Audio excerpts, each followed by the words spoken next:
Hai, saya Yohanes de Brito, Ituran Alvin Kwande, kelas 8B, nomor absen 30. Saya dari SMP Regina Pati, Surakarta. Halo, saya Lucia Cerudina Budi, kelas 8B nomor absen 18. Kami dari Sekolah SMP Regina Pacis, Surakarta. Halo, saya Yohanes Jaseneka Asu, kelas 8B nomor absen 31. Halo, saya Joshua Kevin Ananto, kelas 8B nomor absen 17. Kami dari Sekolah SMP Regina Pacis, Surakarta. Hai, kami kelompok coklat, cerdas, optimis, kreatif, aktif. Saya Yohanes de Brito, Ituran Alvin Kwande, kelas 8B, nomor absen 30. Kami dari SMP Regina Pacis, Surakarta. Kami akan mempersembahkan video dengan judul Merdeka Belajar sebagai Prinsip Pendidikan di Masa Pandemi. Merdeka Belajar slogan sekolah cikal yang dipinjam sebagai program kebijakan baru Kementerian Pendidikan dan Kebudayaan Republik Indonesia. Dicanangkan oleh Menteri Pendidikan dan Kebudayaan RI Kabinet Indonesia Maju, Nadiem Anwar Makarim. Konsep Merdeka Belajar ala Nadiem Makarim terdorong karena keinginannya menciptakan suasana belajar yang bahagia tanpa dibebani dengan pencapaian skor atau nilai tertentu. Tapi, apakah Merdeka Belajar layak untuk diterapkan? Kita akan bahas di video ini. Konsep Merdeka Belajar yang dicetuskan oleh Nadiem Makarim tujuannya baik, agar peserta didik bahagia dalam menempuh pendidikan dan para siswa diberi kebebasan untuk mengakses ilmu. Konsep Merdeka Belajar yang tidak lagi dibatasi oleh kurikulum, tetapi siswa yang guru harus kreatif untuk menggapai pengetahuan. Menteri Pendidikan Nadiem Anwar Makarim mengatakan bahwa slogan Merdeka Belajar justru diadakan karena nyatanya pelajar di Indonesia belum merdeka. Menurutnya, masih banyak tantangan yang dihadapi untuk memerdekakan pendidikan di Indonesia, apalagi pada masa pandemi seperti ini. Lebih lanjut, dana BOS pun sekarang bisa digunakan untuk kebutuhan siswa dan guru selama PJJ. Dana BOS bisa digunakan untuk beli pulsa siswa, beli alat TIK untuk PJJ, atau beli alat protokol kesehatan untuk sekolah yang mau buka, jelasnya. Penggiat pendidikan Nazila Shihab menambahkan bahwa memang banyak tantangan untuk mewujudkan kemerdekaan belajar dalam ekosistem pendidikan di Indonesia. Harapannya, walaupun kemerdekaan belajar belum tercapai, dengan semangat berkolaborasi dan ingin melakukan perubahan, dan semua ingin berperan, tercapainya kemerdekaan belajar sudah tidak terlalu jauh lagi, katanya.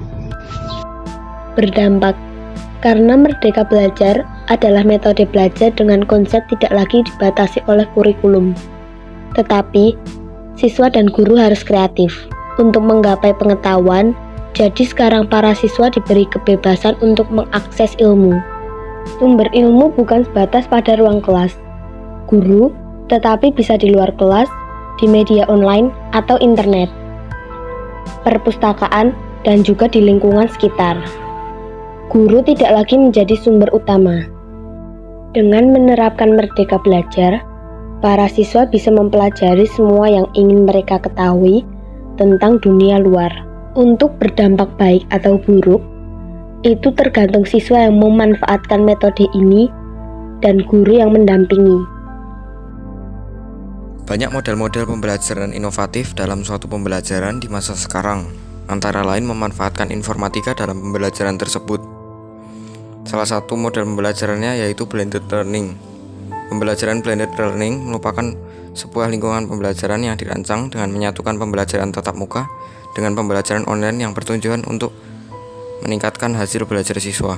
Blended learning merupakan pendekatan pembelajaran yang mengintegrasikan pembelajaran tradisional dan pembelajaran jarak jauh yang menggunakan sumber belajar online, terutama yang berbasis web, dan beragam pilihan komunikasi dapat digunakan oleh guru dan siswa. Dengan pelaksanaan blended learning ini, pembelajaran berlangsung lebih bermakna karena keragaman sumber belajar yang mungkin diperoleh. Karena tidak semua siswa bisa mengakses aplikasi edukasi learning, akhirnya beberapa startup pendidikan dan perusahaan teknologi berkomitmen untuk memberikan bantuan gratis. Antara lain dari Ruang Guru, Zenius, Google, Microsoft, Quiver, Sekolahmu, dan Kelas Pintar. Banyak anak muda yang ingin belajar, namun sebagian anak harus merelakan keinginannya itu karena keterbatasan ekonomi keluarganya.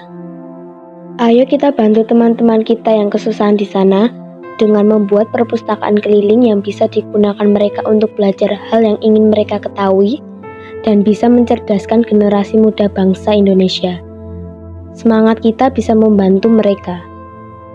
Kesimpulannya, konsep Merdeka Belajar yang dicetuskan oleh Nadiem Makarim bertujuan baik agar peserta didik bahagia dalam menempuh pendidikan. Menurutnya, masih banyak tantangan yang dihadapi untuk memerdekakan pendidikan di Indonesia, apalagi pada masa pandemi seperti ini. Lebih lanjut, dana BOS pun sekarang bisa digunakan untuk kebutuhan siswa dan guru selama PJJ. BOS bisa digunakan untuk membeli pulsa siswa, membeli alat TIK untuk PJJ, atau beli untuk alat protokol kesehatan di sekolah yang akan buka. Jelasnya, pembelajaran blended learning merupakan sebuah lingkungan pembelajaran yang dirancang dengan menyatukan pembelajaran tatap muka dengan pembelajaran online yang bertujuan untuk meningkatkan hasil belajar siswa. Blended learning merupakan pendekatan pembelajaran yang mengintegrasikan pembelajaran tradisional dan pembelajaran jarak jauh yang menggunakan sumber belajar online dan beragam pilihan komunikasi yang dapat digunakan oleh guru dan siswa. Dengan melaksanakan blended learning ini, pembelajaran berlangsung lebih bermakna karena keragaman sumber belajar yang mudah diperoleh. Banyak anak muda yang ingin belajar, namun sebagian anak harus merelakan keinginannya itu karena keterbatasan ekonomi keluarganya. Maka, ayo kita bantu teman-teman kita yang kesusahan di sana dengan membuat perpustakaan keliling yang bisa digunakan mereka untuk belajar hal yang ingin mereka ketahui dan bisa mencerdaskan generasi muda bangsa Indonesia. Beritahu dan didik orang lain mencapai gaya hidup yang ramah lingkungan, mendaur ulang air, menampung air hujan, menghemat energi menggunakan angkutan umum. Cukup sekian video dari kami, kelompok coklat. Terima kasih bagi yang sudah menonton dan jangan lupa buat di subscribe, like, komen, dan share. Terima kasih, berkah dalam.